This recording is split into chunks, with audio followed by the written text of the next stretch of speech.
The Terran delegation stood in the center of the massive crystalline chamber, their simple black uniforms stark against the swirling colors of the Galactic Council's most sacred meeting place. Ambassador Sarah Chun kept her face perfectly neutral as the accusations flew around them like angry insects. 12 different species, each representing billions of souls across the galaxy, had come together for one purpose: to cast judgment on humanity. "The evidence is clear," boomed Chancellor Vorthak, his four arms gesturing dramatically as his translator converted his guttural language into standard galactic speech. "Humans are too aggressive, too unpredictable. They expand too quickly, ask too many questions, and, worst of all, they refuse to accept their place in the natural order." Shin noticed how the other species nodded in agreement. The crystalline ethereals chimed their approval with musical tones that made the chamber walls resonate. The insectoid Kythera clicked their mandibles in what she had learned was their version of applause. Even the peaceful Luminar, beings of pure energy who rarely took sides in galactic politics, pulsed with colors that indicated agreement. "We gave humanity every chance," continued the Chancellor, his red eyes fixed on Chun. "When your people first achieved faster-than-light travel 50 years ago, we welcomed you.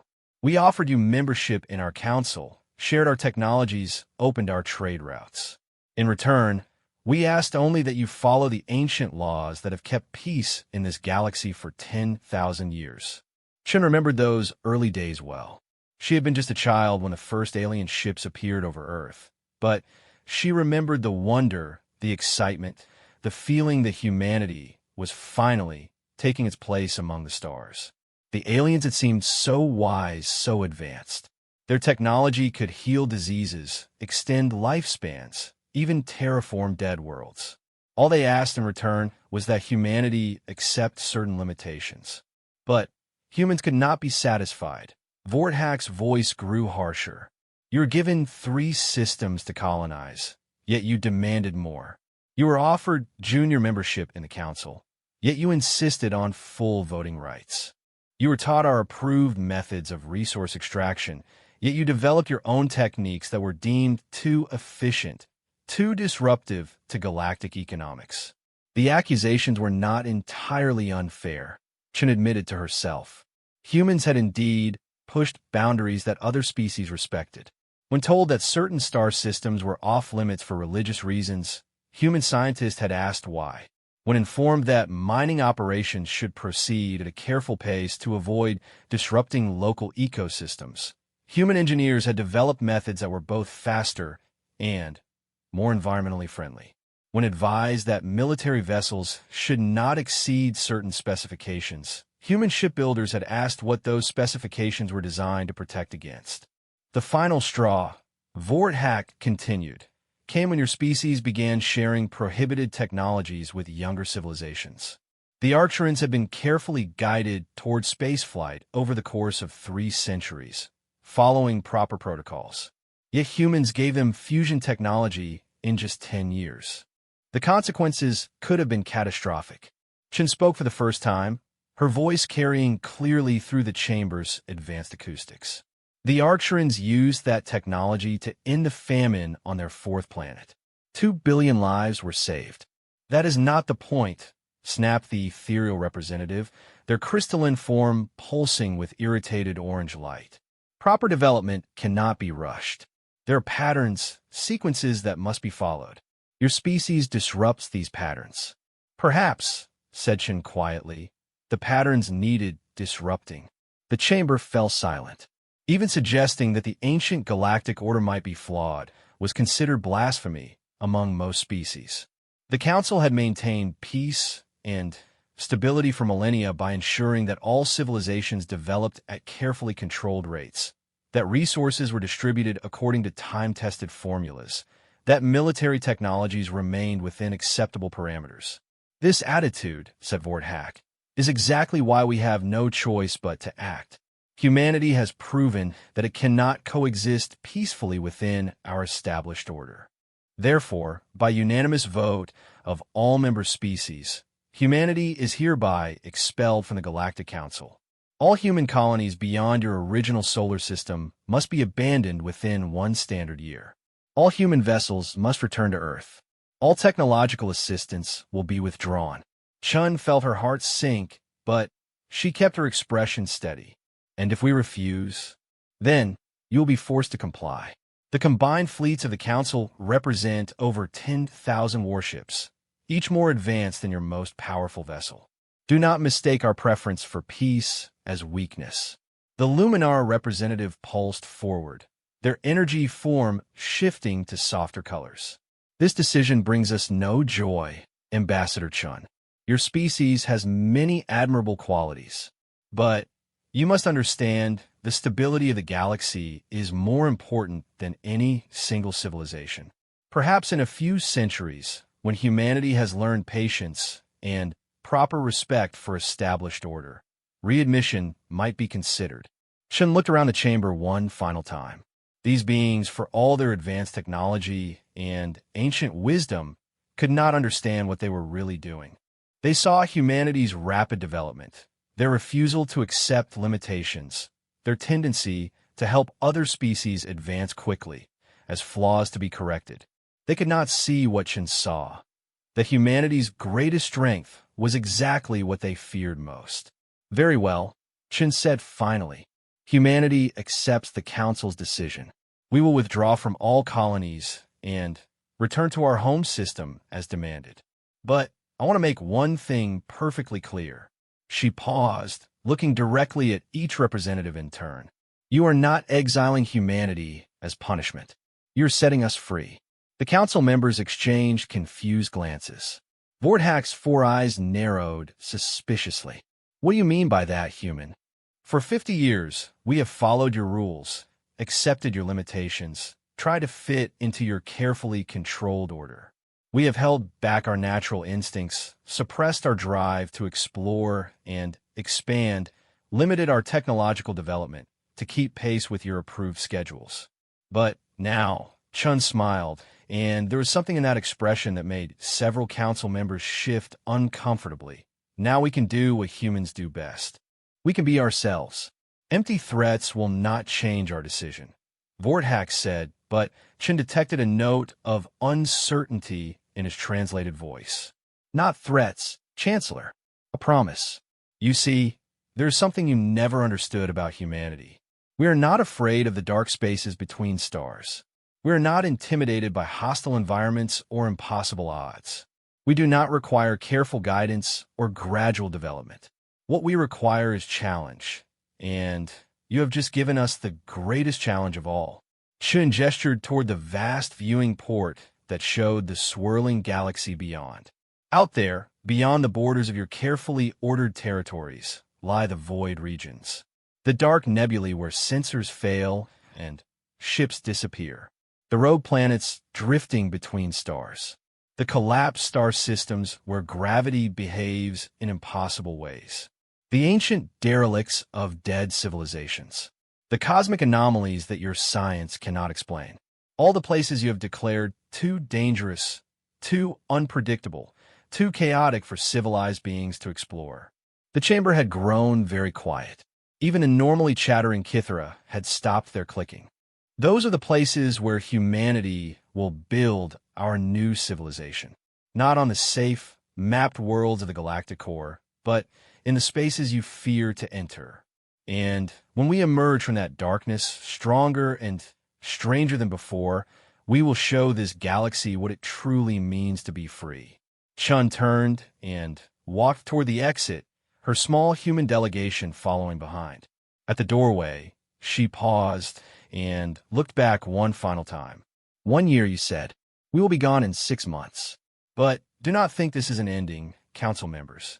This is just the beginning of something you cannot possibly imagine. As the human delegation departed, an uncomfortable silence settled over the chamber. Several species began to fidget nervously.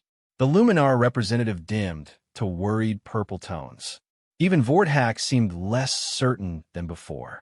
Perhaps, whispered the ethereal representative, we should have found another way. But it was too late for second thoughts. Humanity had been cast out into the void, and as Chun had promised, They were already beginning to plan not for survival, but for transformation. In the deep space stations orbiting Earth, human scientists and engineers were already studying star charts of the forbidden regions, calculating jump routes through cosmic storms, designing ships that could operate in environments no other species would dare to enter. The Galactic Council had thought they were solving a problem by removing an unpredictable element from their ordered galaxy. What they had actually done was release that element into the one place where unpredictability was not a flaw, but the ultimate survival trait. They had sent humanity into the void, where the strong rules of civilized space did not apply, where innovation was more valuable than tradition, where the ability to adapt and overcome was worth more than all the ancient wisdom in the galaxy. And in the void, humanity would discover what they had always been meant to become. The exodus began within weeks. Human colonies that had taken decades to build were abandoned in months, their populations streaming back toward Earth in ships packed far beyond normal capacity. But these were not refugees fleeing in defeat. These were pioneers preparing for the greatest adventure in human history. Every ship that returned carried not just people, but data, samples, technology that had been carefully studied and adapted during humanity's time among the stars. The other species watched this withdrawal with growing unease. They had expected pleas for mercy, desperate negotiations, perhaps even military resistance. Instead, they saw something that chilled them to their various cores. Humans who seemed genuinely excited about their exile, as if it were an opportunity rather than a punishment. And perhaps most disturbing of all, they noticed that certain things had gone missing from human colonies. Advanced sensor arrays that could detect gravitational anomalies. Experimental shielding systems designed to protect against exotic radiation. Prototype drives that could function in areas of twisted space-time. Equipment that would be useless in normal space, but invaluable in the chaotic regions beyond the galactic frontier. As the last human transport ship jumped away from the outermost Council territory, its captain transmitted a final message that would haunt the Galactic Council for years to come. See you on the other side. The void waited, vast and terrible and full of possibilities that no civilized species had ever dared to explore. And humanity, cast out from the safety of known space, sailed into that darkness with the enthusiasm of explorers setting out for a new continent. Behind them, the Galactic Council began the long process of trying to convince themselves they had made the right decision. Ahead of them lay mysteries that would reshape their understanding of what it meant to be human and what it meant to be free. 5 years had passed since the Great Exile, and the Galactic Council was discovering that removing humanity from their ordered galaxy had created problems they never anticipated. Trade routes that had relied on human-maintained waypoints were failing. Mining operations that had used human-designed equipment were producing half their previous output. Most troubling of all, several younger species were openly questioning why the humans had been expelled. Chancellor Vorthak stood before the main strategic display in the Council's military command center, staring at a three-dimensional map of the galaxy that now showed vast red zones where no Council ship dared to venture. These were the void regions, the spaces between spiral arms where broken stars and cosmic anomalies made navigation nearly impossible. Before humanity's exile, these areas had simply been marked as uninhabitable and ignored. Still no contact from any of our deep space monitoring stations? Vorthak asked his aide, a nervous Kithra whose mandibles clicked constantly with anxiety. None, Chancellor. The last transmission was received 18 months ago from monitoring post Sigma 7. Since then, complete silence from all stations positioned at the edge of void space. General Krex, the Council's chief military advisor, rippled his tentacles in a gesture of frustration. It makes no sense. Those stations were built to withstand anything the void could throw at them. Each one has enough supplies to operate independently for decades. Their communication arrays are military-grade, designed to punch through any kind of interference. Unless, said the ethereal representative with a chime of worried harmonics, they're not suffering from technical failures. The implications hung heavy in the chamber's recycled air. Everyone present understood what the ethereal was suggesting, but none wanted to say it aloud. The monitoring stations had been positioned to watch for any signs of human activity in the void regions, to ensure that Earth's former colonies remained truly isolated. If those stations had gone silent, not because of equipment failure, but because of human action, it meant something that should have been impossible.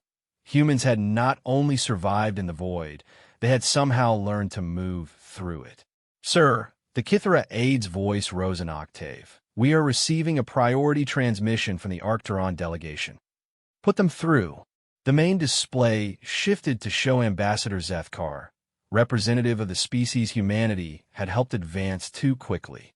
The Archeron's blue-scaled face showed clear signs of stress, his gill slits fluttering rapidly as he spoke.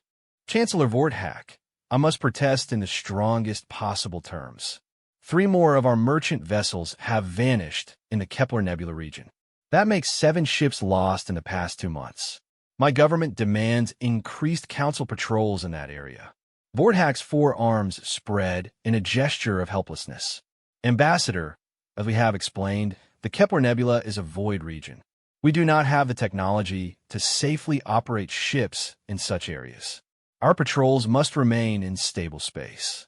Then, how do you explain the reports from our surviving crews? Zethkar's voice rose sharply.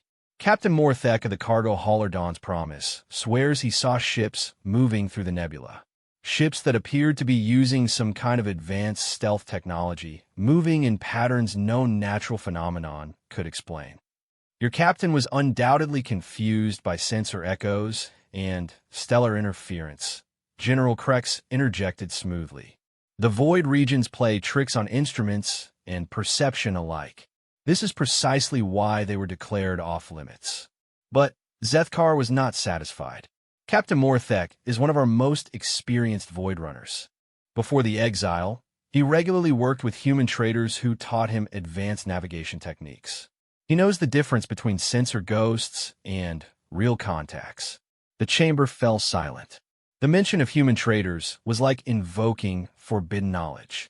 During their time in council space, humans had indeed shared navigation techniques with several species, methods that allowed limited operation in areas previously considered impassable.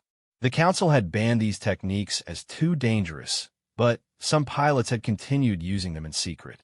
Moreover, Zethkar continued, our missing ships were all carrying the same type of cargo: rare earth elements, quantum processors, and medical supplies. If this were simple equipment failure or natural disaster, the cargo type will be irrelevant. But someone is specifically targeting vessels carrying technology and resources.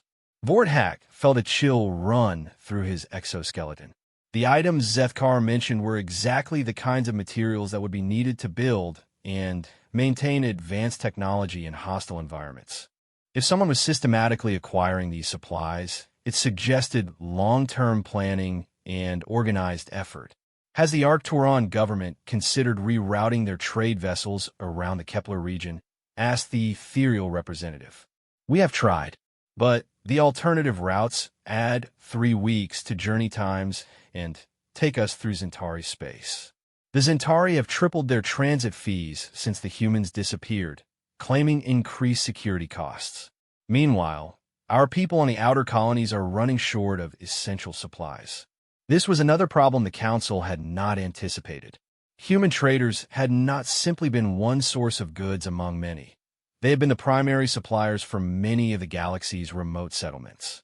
Their disappearance had created supply shortages that the remaining species were struggling to fill. What does your government want from us, Ambassador? Vorthak asked, though he suspected he already knew the answer. Send a task force into the Kepler Nebula. Find out what happened to our ships. And if there are indeed unknown vessels operating in that region, make contact with them. For all we know, we may be dealing with some previously unknown species that has recently entered our galaxy. The suggestion was logical, but Vorthak felt his internal organs clench with dread. The idea of sending Council ships into the void regions violated every safety protocol developed over millennia of careful expansion. Those areas were not merely dangerous. They were chaotic, unpredictable, hostile to the ordered thinking that defined civilized space travel. "I will consider your request," Vorthak said finally, "but I must warn you that any such mission would be extremely hazardous. We might lose the task force entirely." "Chancellor," Zethkar's voice carried a note of desperate frustration, "we are already losing ships. At least if you send a military patrol, they might have a chance of finding answers." After the Arcturon transmission ended, the council chamber erupted in agitated discussion. Multiple species began talking at once, their various forms of communication creating a cacophony of sound, light, and pheromones that the translation system struggled to process. "This is exactly what we feared," chimed the ethereal representative. "Human influence spreading chaos even after their removal. We cannot send ships into the void," General Krex stated firmly. "Our vessels are not designed for such conditions. We will be sending crews to their deaths." "But if we do nothing," countered the Luminar delegate with pulses of agitated yellow light, "the situation will only worsen. Other species will begin to demand action. Questions will be asked about why we expelled the humans if we cannot solve the problems their absence has created." Vorthak raised his primary arms for silence. "There is another possibility we must consider. What if the ships are not being attacked by unknown hostiles? What if they are being recruited?" The chamber fell silent again. The suggestion was almost unthinkable, but it explained the pattern better than random attacks. "You think the humans are actively building something out there?" asked the Kithra aide. "Think about it," Vorthak said slowly. "Ships carrying technological components disappearing from void regions. Monitoring stations going silent in the same areas. No debris found, no distress signals received. It is as if the vessels are simply choosing not to return. But why would Arcturon traders join human operations?" General Krex demanded. "What could the humans offer them?" "Freedom," said a new voice from the chamber's entrance.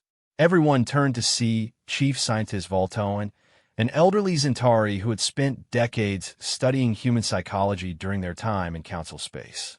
His scaled head moved slowly as he walked toward the strategic display. "Humans are not the only species that chafes under our restrictions," Voltoan continued. "They're simply the ones who were bold enough to voice their discontent openly. But many younger species have grown frustrated with the pace of approved development, the limitations on exploration, the careful rationing of advanced technologies. If humans are indeed building something in the void, and if they are offering other species the chance to participate without council oversight, the implications were staggering. If humanity was not simply surviving in exile, but actively recruiting other species to join them, it would represent a fundamental challenge to the galactic order. The carefully maintained balance between species, the slow pace of technological advancement, the prohibition on exploring dangerous regions, all of it could unravel if an alternative became available. "Recommend immediate action," General Krex said, his tentacles writhing with agitation. "We must locate and neutralize any human operations before they can spread further chaos." "How?" Vorthak asked pointedly. "Our ships cannot operate in void regions. Our sensors cannot penetrate the areas where they are apparently active. And if they are indeed recruiting other species, any military action we take will be seen as aggression against those species as well." "Then, what do you suggest, Chancellor?"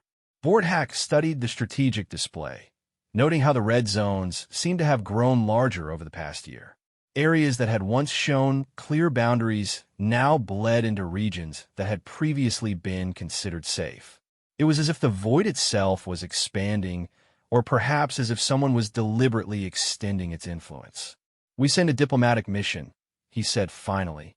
"A small ship, lightly armed, carrying envoys authorized to negotiate. If the humans are indeed operating in those regions, we need to know what they want. Perhaps we can reach some kind of accommodation before the situation becomes truly dangerous." "And who," asked the ethereal representative with distinctly worried chimes, "would be brave enough to undertake such a mission?" Before anyone could answer, the chamber's emergency alert system activated. Urgent red lights bathed the room as the main display automatically switched to show incoming communications. Priority message from the Outer Rim Defense Network announced the automated system. Unknown vessels detected approaching Sector 7G. Ships do not match any known Council designs. They are requesting permission to dock at Waystation Alpha. Every being in the chamber stared at the display in shock. Sector 7G was deep inside Council space, nowhere near any void region. 4 unknown ships to appear there meant they had somehow traveled through areas that should have been impassable. "Put them through," Vorthak commanded. The display shifted to show a communication channel, but instead of the visual link they expected, only audio came through. The voice that spoke was unmistakably human, but there was something different about it, something that made the universal translators struggle to process the nuances. "Galactic Council Command, this is Captain Maria Santos of the Terran Deep Survey vessel Prometheus. I am requesting permission to dock at Waystation Alpha for emergency resupply and negotiations." The silence in the command center was absolute. After 5 years of exile, humanity had returned. But they had not come crawling back in defeat. They had come through the void itself, using paths no Council ship could follow, in vessels no Council scientist could have imagined. And, perhaps most terrifying of all, they were asking permission rather than demanding it, speaking with the calm confidence of beings who no longer fear the galaxy's established powers. "Captain Santos," Vorthak said carefully, "this is Chancellor Vorthak of the Galactic Council. You are aware that humanity was exiled from Council space 5 years ago." "Oh yes, Chancellor. We remember. That exile was the best thing that ever happened to us. We are here now not as supplicants seeking readmission, but as representatives of something entirely new. We have much to discuss." Captain Maria Santos walked through the corridors of Waystation Alpha with the easy confidence of someone who belonged wherever she chose to be. Behind her followed 2 companions who drew stares from every species they passed. The first was clearly human, but something about his eyes suggested he had seen things that would drive most beings insane. The second appeared to be Arcturon, but his scales had taken on an unusual silver sheen that no natural Arcturon possessed. Chancellor Vorthak waited in the station's main conference chamber, surrounded by hastily assembled representatives from a dozen species. Through the chamber's massive viewing ports, they could see the human ship that had somehow appeared in their space without any advance warning. The Prometheus was unlike any vessel in the Council databases, sleek and organic-looking, with flowing lines that seemed to shift and change when viewed from different angles. Its hull appeared to be made of some kind of adaptive material that reflected light in impossible ways. "Thank you for agreeing to meet with us," Santos said as she entered the chamber. She wore a simple black uniform similar to what human diplomats had worn during their time in Council space. But the fabric seemed to contain patterns that moved subtly in the light. "Captain Santos," Vorthak said formally, "I must begin by noting that your presence here violates the terms of humanity's exile. Your people agreed to remain in your home system." Santos smiled, and there was something in that expression that reminded Vorthak uncomfortably of Ambassador Chen's final words years before. "Chancellor, our people agreed to withdraw from Council space. We never agreed to stay in the Sol system. In fact, we explicitly stated that we would be exploring other regions. The Void, I believe Chen called it. The Void regions are impassable," stated General Krex flatly. "No ship can survive in such conditions." "No Council ship," Santos corrected gently. "But then, we're no longer bound by Council limitations, are we?" She gestured toward the viewing port. "Would you like to know how we crossed the Maelstrom Nebula to reach this sector? It is quite an interesting story." The Maelstrom Nebula was a particularly vicious example of void space, a region where gravitational anomalies created constantly shifting passages between stable areas. Council scientists had calculated that any ship entering it would be torn apart within hours. That would be educational, said the ethereal representative, their crystalline form pulsing with colors that indicated intense curiosity mixed with fear. The trick, Santos explained, settling into a chair that adjusted automatically to human proportions, is not to fight the chaos, but to become part of it. Traditional navigation assumes that space is fixed, that routes can be mapped and followed.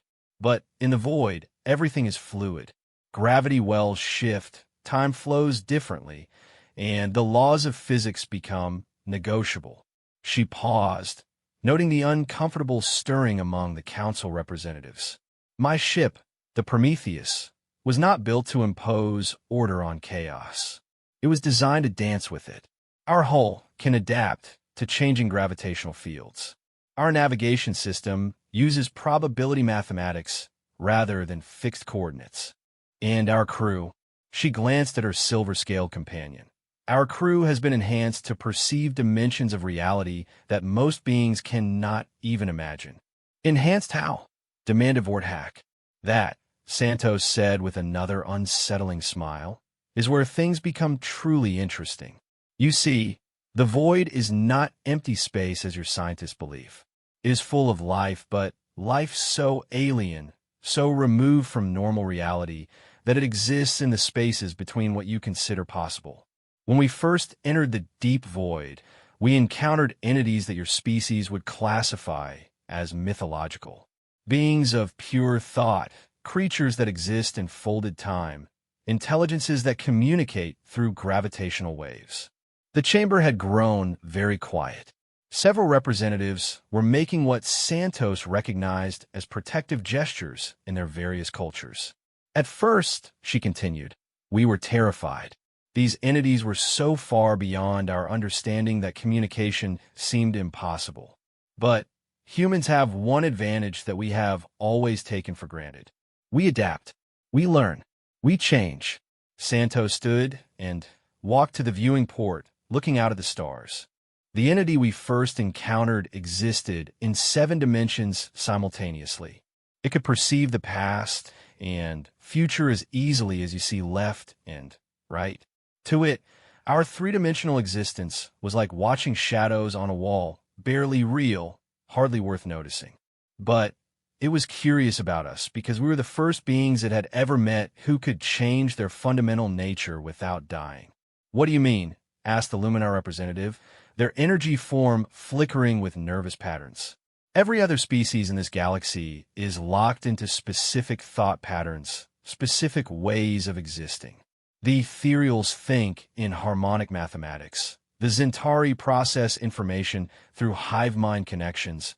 The Kithara experience reality as a complex dance of probabilities. But humans can learn to think like any of them, and then keep learning, keep adapting, keep becoming something new. Santos turned back to face the assembled representatives.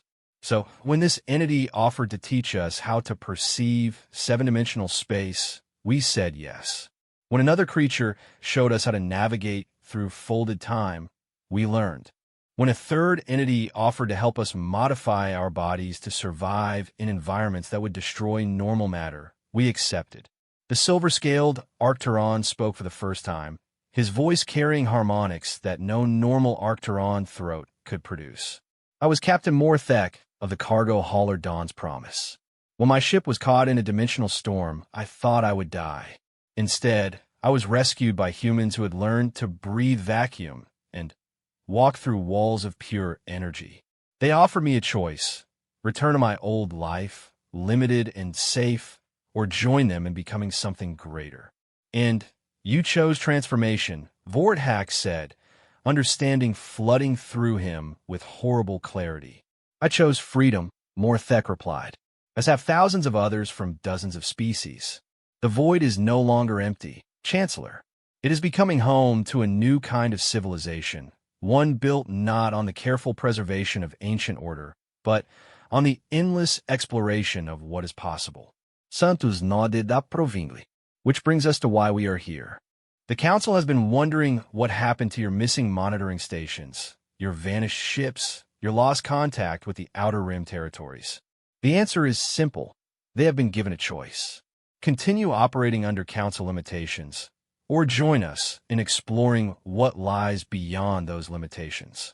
You are stealing our people, accused General Krex.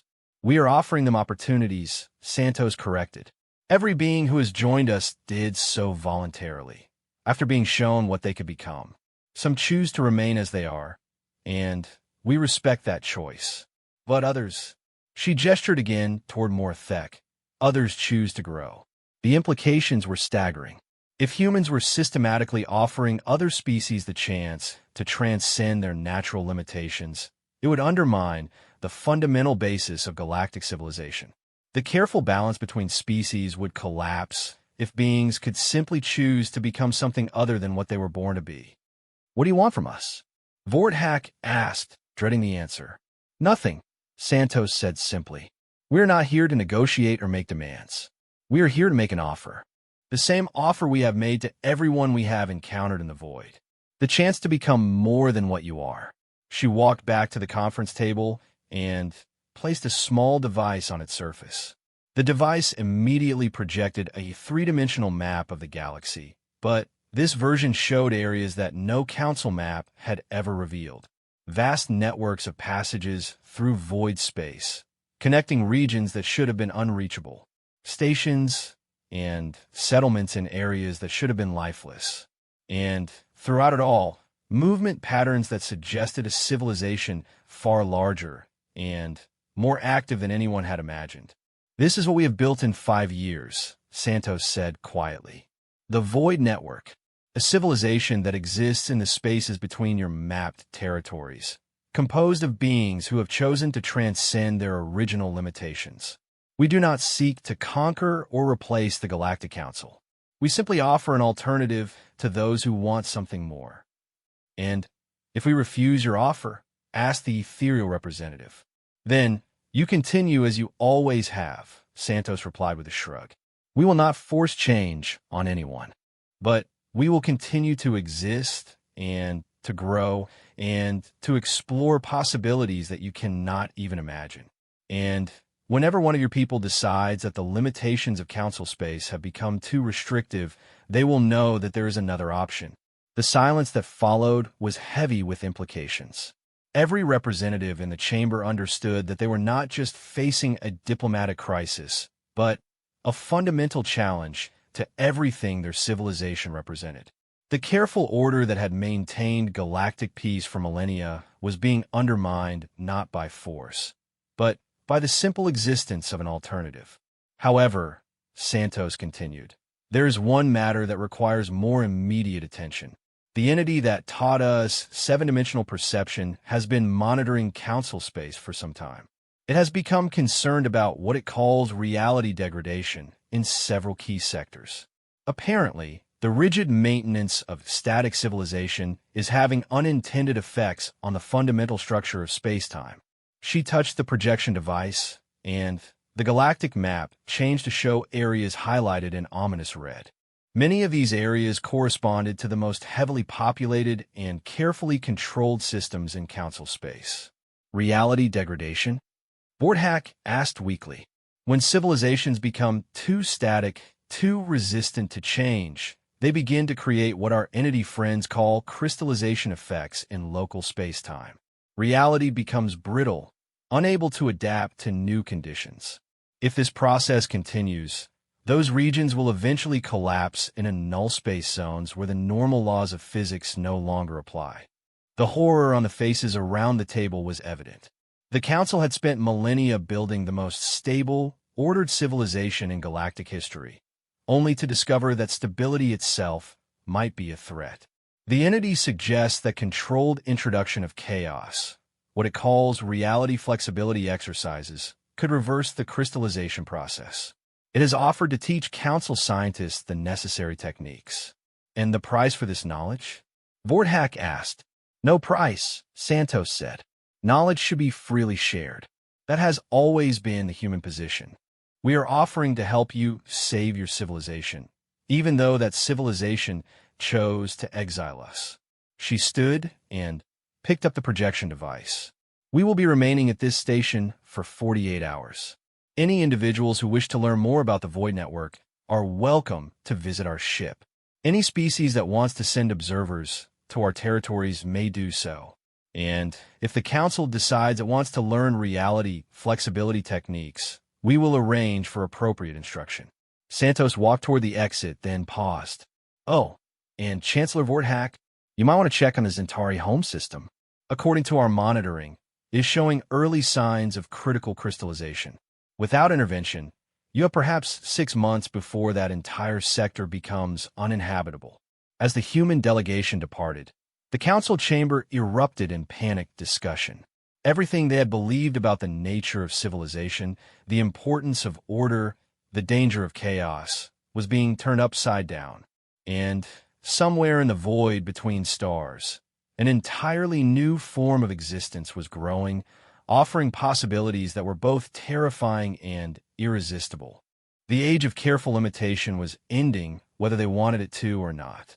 6 months after the human delegation's visit to Waystation Alpha, Chancellor Vorthak stood in what had once been the most prestigious conference chamber in the galaxy. Now it served as a refugee coordination center, filled with hastily assembled cots and emergency supply stations. Through the chamber's viewing ports, he could see the evacuation ships streaming away from the Zentari home system, carrying the survivors of the first major reality collapse in galactic history. The predictions had been accurate with terrifying precision. The Zentari home system had undergone catastrophic crystallization failure exactly when the humans had warned it would. One moment, it had been a thriving star system with 12 inhabited worlds. The next, it was a null-space anomaly where the laws of physics operated according to principles that made no sense to conventional science. Final evacuation count. Chancellor reported his aide, a young Kithara whose mandibles clicked with exhaustion. 4.7 billion Zentari safely relocated to temporary colonies. But the industrial infrastructure, the cultural archives, the research facilities, all lost. Vorthak's 4 arms sagged with defeat.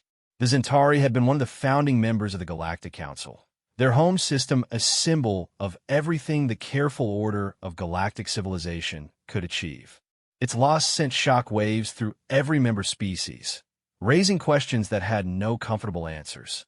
"Any word from the other monitoring stations?" he asked. 17 more systems showing early crystallization signs, sir. The Luminar territories are particularly affected.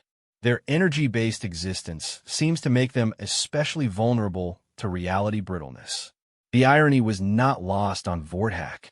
The species that prided themselves most on stability and order were the ones most threatened by the consequences of their success.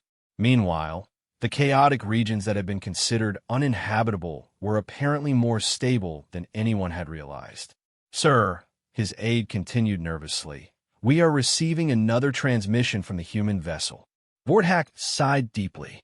The Prometheus had returned to Council space 3 times in the past months, each time offering help that the Council was reluctant to accept, but increasingly unable to refuse.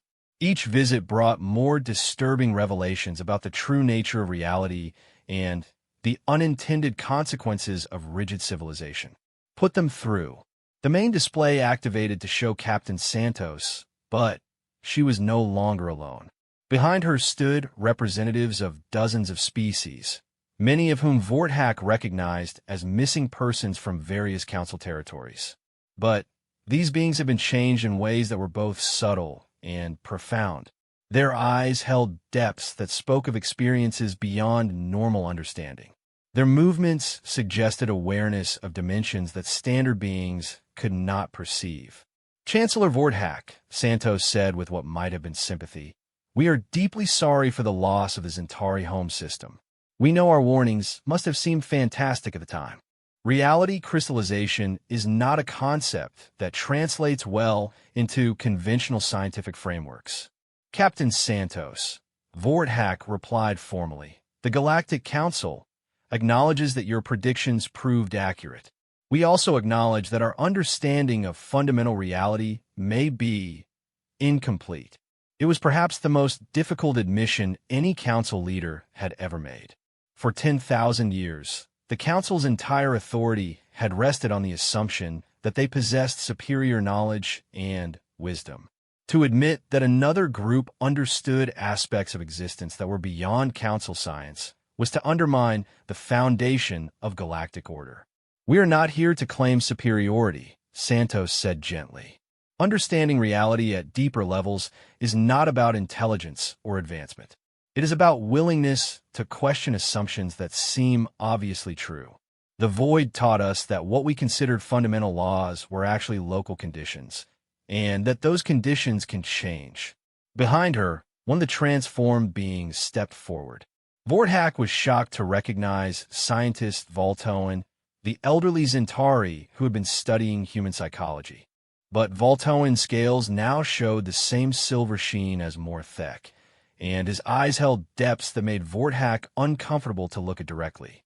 "Chancellor," Voltoan said, his voice carrying harmonics that bypassed normal hearing to speak directly to the consciousness, "I have learned things in the past months that render my previous decades of research primitive by comparison. The humans did not simply survive in the void.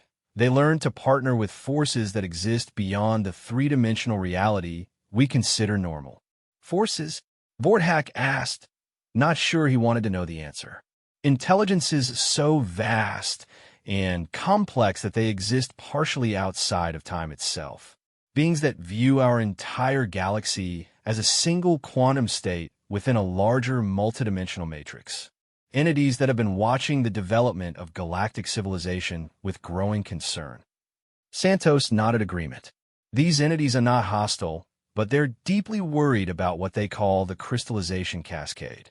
When civilizations become too rigid, too resistant to change, they create stability fields that extend beyond their local space-time. If enough civilizations crystallize simultaneously, the effect can propagate across entire galactic regions." She gestured to the transformed beings behind her.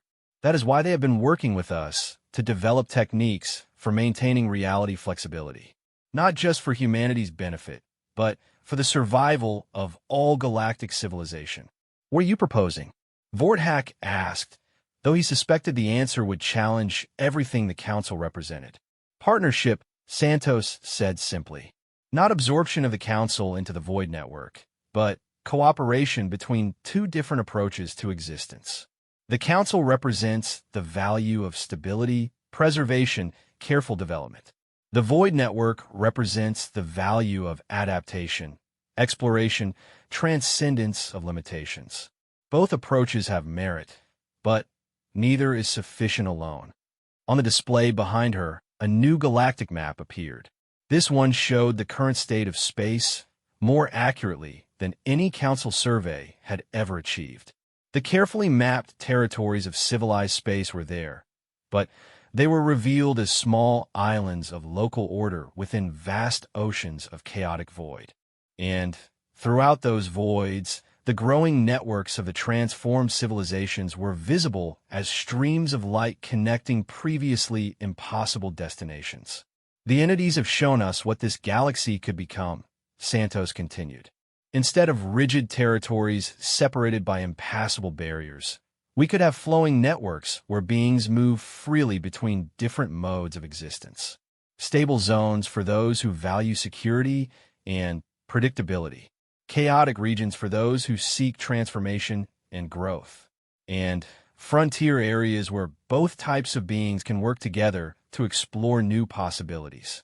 "And the price for this cooperation?" General Krex asked suspiciously.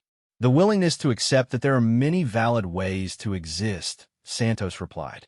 "The Council would continue to govern its territories according to its principles, but it would also acknowledge that other forms of organization are equally valid. In return, the Void Network would help maintain reality stability in crystallization-prone areas and provide support during crisis situations like the Zentari evacuation." Vorthak studied the beings on the display, particularly Voltoan. The elderly scientist had been one of the most cautious, tradition-minded individuals in Council space. If he had voluntarily undergone transformation, it suggested that the human offer was more appealing than it appeared. "What exactly would this partnership involve?" Vorthak asked. "Exchange programs, primarily. Council scientists working with void entities to understand reality mechanics. Void explorers learning council techniques for maintaining stable civilizations. Joint research projects investigating phenomena that neither group could handle alone. And, most importantly, coordinated response to crystallization events. Santos paused, her expression growing serious. Chancellor, we have detected 17 more systems showing early crystallization signs. Without intervention, you will lose billions more lives over the next 2 years. We can teach your scientists to recognize and reverse the crystallization process, but it requires techniques that violate most of your safety protocols, such as controlled introduction of chaos into ordered systems, deliberately creating instabilities that allow space-time to remain flexible, working with void entities whose very presence destabilizes conventional reality. In short, all the things the Council has spent millennia trying to prevent. The challenge was clear. To save their civilization, the Council would have to abandon many of the principles that defined it. They would have to accept chaos as necessary, embrace uncertainty as healthy, and acknowledge that their careful order had been slowly killing the galaxy. I need time to consult with the member species, Vorthak said finally. Of course, but while you deliberate, our reality engineers are standing by to provide emergency assistance to any crystallizing systems. We will not allow entire populations to die because of bureaucratic delays.